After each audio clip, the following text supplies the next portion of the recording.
Don't just live for tomorrow, or just live in yesterday. Just be glad for all you have that's in today.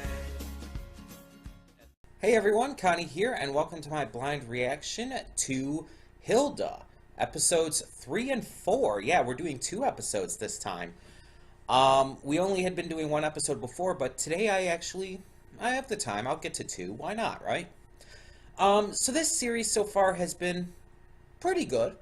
I mean, I'm a little concerned, if I'm being honest, as to where it's going right now. I don't have any reason to think it's going to go anywhere bad, but I'm concerned it could. Because they just left the forest after their house was accidentally destroyed by the giants, and now they're going to live in Trollberg.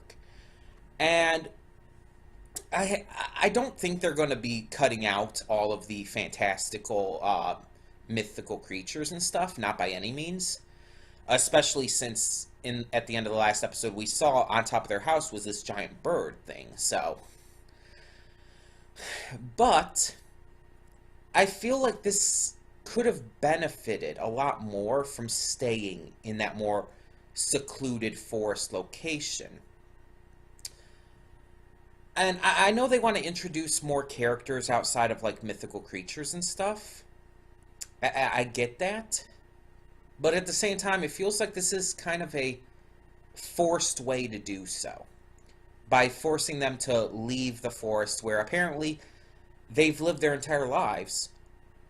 Because I think Hilda said, like, her grandparents built the house or something, so I would assume her mother lived there for her entire life, too. But it's like, it just feels forced that that they're making that change. And I don't know, I feel like it could impede on the story. I'm not saying it will. I'm just saying it feels like it could. Now, I hope this proves me wrong. I really do. I hope this proves me wrong and it ends up being a good change. I hope that any new characters introduced, such as at a new school or whatnot that Hilda's going to go to, end up being good characters that I can really enjoy. But I'm honestly just not holding my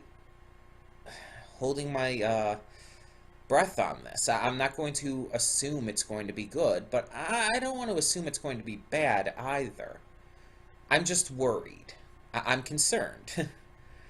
Now, the first 2 episodes of this, as I said, were good. Nothing amazing, nothing phenomenal, but good. And there's 13 episodes total for at least this season or whatnot. If there's going to be more seasons, I don't know. But there's 13 episodes. So it's got to establish something big within that time, I feel. It's got to really kick something off and really make it more than just a good show. Because, I mean, recently I just dropped K-On! Because it was just kind of good and not anything special and wasn't doing anything really worthwhile. And I don't want Hilda to be the same way. I really don't. I don't want Hilda to fall into that trap of just not doing anything with its potential. Not actually taking its story anywhere. And just kind of relying on its good nature and fair ideas. I've seen too many shows fall under that trap, and I don't want Hilda to be another. Especially considering the show's been getting so much praise. So, yeah, I really, really hope that this surpasses my expectations.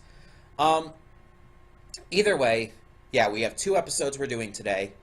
So let's just get on with it. When the screen fades to black, pause this redirect and go to the description below. Follow the link to the reaction, and after you watch it, come back here to the redirect and resume play. because after it fades to black and then fades back in, everything from that point forward will be my afterthoughts and will contain spoilers to the episodes. So that being said, thank you all so much for tuning in, and I will see you at the reaction. Okay, and we are back, and we'll begin with spoilers in 3, 2, 1, now.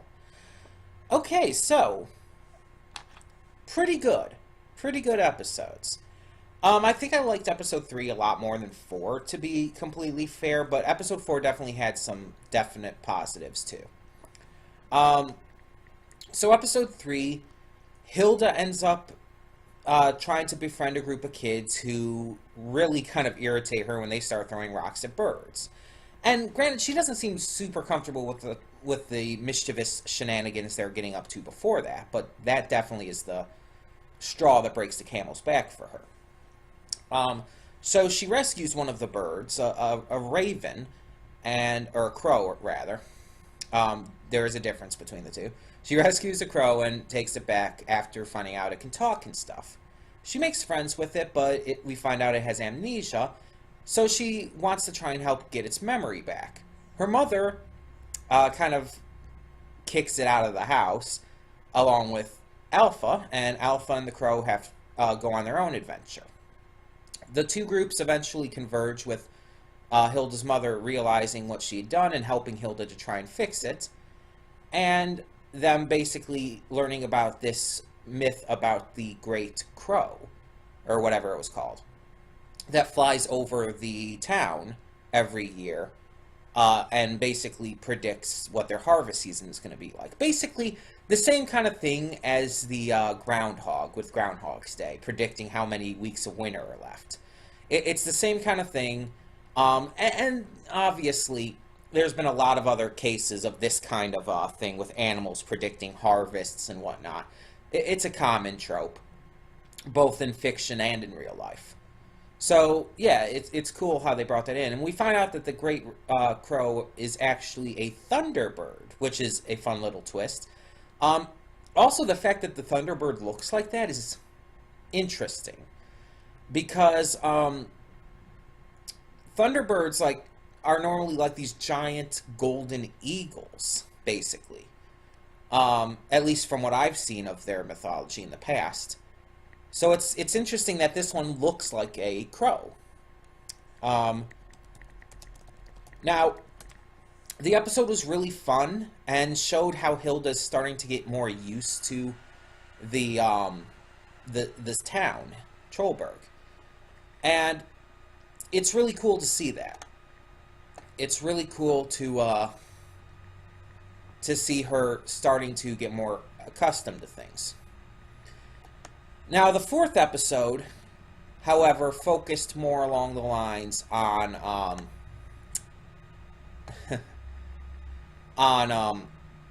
Hilda becoming a Sparrow Scout. So the Sparrow Scouts are basically like the Boy Scouts, Girl Scouts, just all of that kind of stuff, except it's very clearly gender neutral. There's no, it doesn't matter what gender you are, it doesn't matter on any of that stuff. You could just join the Sparrow Scouts, which is cool. I like that it's just a integrated group instead of just having Girl Scouts or whatnot. So we have Hilda. She joins forces with Frida and David. Frida's a very meticulous, planning out type of character. She likes to really plan everything out down to the last detail, which is fine. It's very efficient and whatnot. David, meanwhile, is more loosey-goosey. He likes Frida. They're clearly good friends. They clearly have worked together in the past and stuff. But he's definitely more of the kind of guy who gets distracted easily, and definitely does not, unless he's being led, does not work well in a more strict, planned out environment. He's just more of a as-you-go type of character. Clearly, as we saw with the rope thing, he got distracted way too often.